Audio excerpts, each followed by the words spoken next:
Chapter 4. A fork in the road, I watched you go. With a heavy heart, I stayed behind. You chased a dream, a fleeting glow, but lose yourself in paths unkind. You walked away from love and light, into shadows deep and cold. I tried to call you back to right, but you were gone, too far, too bold. Now, only silence fills the space, where laughter lived, and joy would play. A brother lost, a painful trace, one of choices made that led astray. But still in memory you're whole, a beacon in my grieving soul, though the path you chose to tread. In my heart, your love's not dead. The scene always wandered in Nihar's thoughts whenever she was vacant and pensive. After that case, she couldn't handle the other cases because of injury. It took time to give her first aid, and that caused a limp in her leg. She became depressed, and only she knew the cause. Others thought it might be because of her leg. Mehmet helped her to fade out of that phase of life.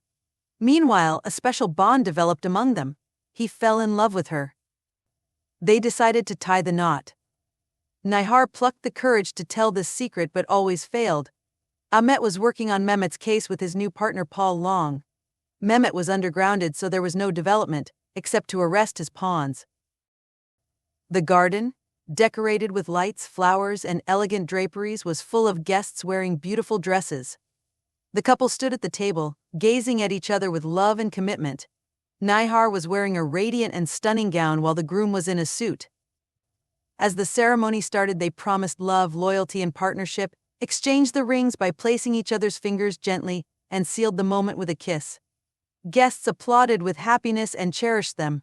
Far away, someone was watching it live, wiping tears and a smile on his face. Everlast Cottage was the beautiful dream house of Mehmet and Nihar. The brave and beautiful couple decorated their house with love and affection. Mehmet was in his study room working on a new lead. A body was found near a reservoir, but it had no sign of murder. His hand had a mark of patches. They recently invaded the club where they took the shots of that type of drug patch. He looked closely at the picture of the deceased again, thinking about the possibility of drug patches. Paul's call broke the silence. He received the phone. Autopsy report says fentanyl is the cause of his death. No sign of any other thing. He was a minor. Where could he buy these? Paul said. What about his parents? Mehmet asked. His father left his mother when he was 5 years old, and his mother has no interest in his life. No one is there to receive his body. Paul replied.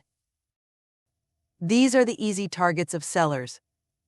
Okay, there is no need to do further inquiry. Let's wrap it, he said. What? What do you mean by this? Are we retreating? Paul was astonished.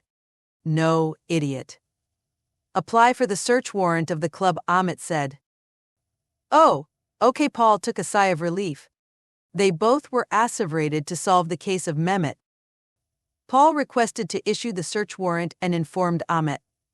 The next day, when they were in the office having a cup of coffee and discussing the case, they received a call from the informer who informed them about the order from the club manager. They were surprised after listening to the information. Who is the black sheep in our team? How can they get the news of a search warrant? Paul bewildered.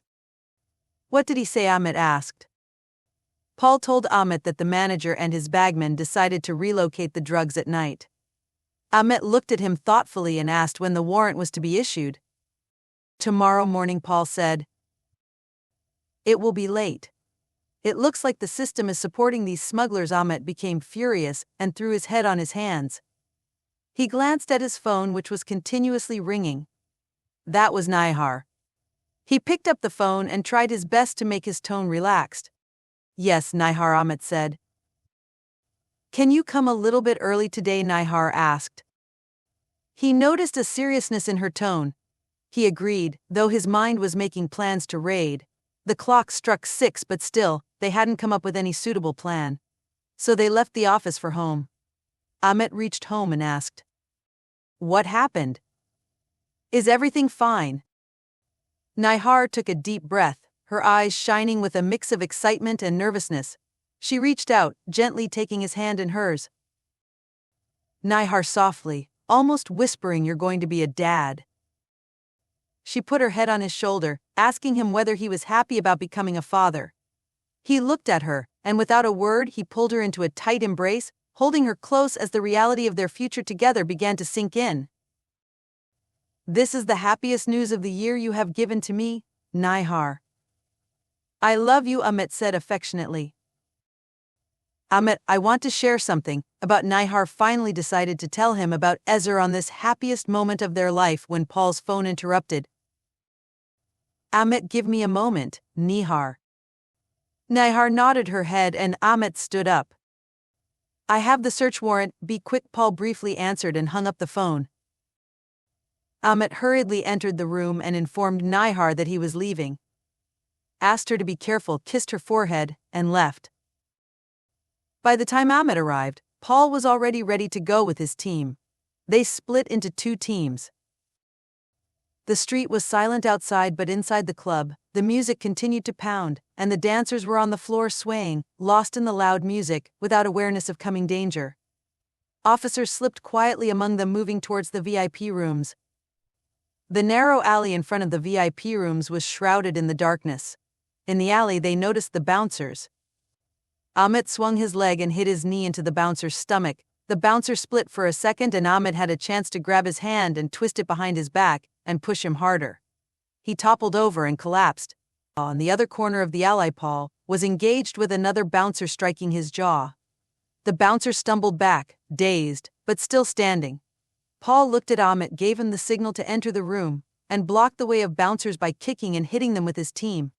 They all were fighting and their purpose in life was that. Amit entered the room. It was dimly lit. A small group of dealers were huddled, their faces lit by the cold glow of their phones as they calculated their night's earnings. One of them looked up, sensing someone in the room, but it was too late. Ahmed aimed them with a gun and before they could react, he blew a whistle and officers gushed into the room. Hands were pinned, weapons were drawn, but not a single word was spoken. The dealers were taken down one by one, their shock mirrored in their wide, unblinking eyes. It was a big achievement for them. They were sure enough that this was a hard hit on Mehmet. They only had to wait for his move. They were gathered to celebrate their triumph at Everlast Cottage. Amit and Paul's faces were glowing with happiness. Nihar and Melissa, Paul's wife, were preparing a feast with the help of Hazabeh, their maid. They were sitting in the garden. Amit's eyes were sparkling with joy and roaming around Nihar's face. It was late at night, so Paul and Melissa decided to leave for the house. Nihar and Amit bid them adieu. They were in a black Parado, discussing the Nihar's pregnancy and happily planning theirs, when Paul noticed a Toyota Corolla chasing them. He increased the speed of his car and looked up in the back view mirror. The car was no longer there. He took a deep breath of relief and continued his driving. It wasn't long before once again he glanced at the back view mirror and was stunned. The car was back on the track again. "Melissa," he shouted, "duck." She quickly followed, and suddenly the firing started from the back. Paul turned the steering of the car, trying hard to avoid the aims of the fire behind them. He pulled the gun from the dashboard and lowered the window, set the steering wheel on his hand, moved back, aimed the car's tire, and shot. A sudden loud sound rang through the silent streets and the car behind them swayed a little and stopped. He took a sigh of relief and turned his face toward Melissa. "Are you okay?" "Melissa?" he asked in a concerned voice. Melissa lifted her face, which was pale with fear, and tears welled on her face. At once her eyes spread with terror. Her shriek was unexpected to Paul.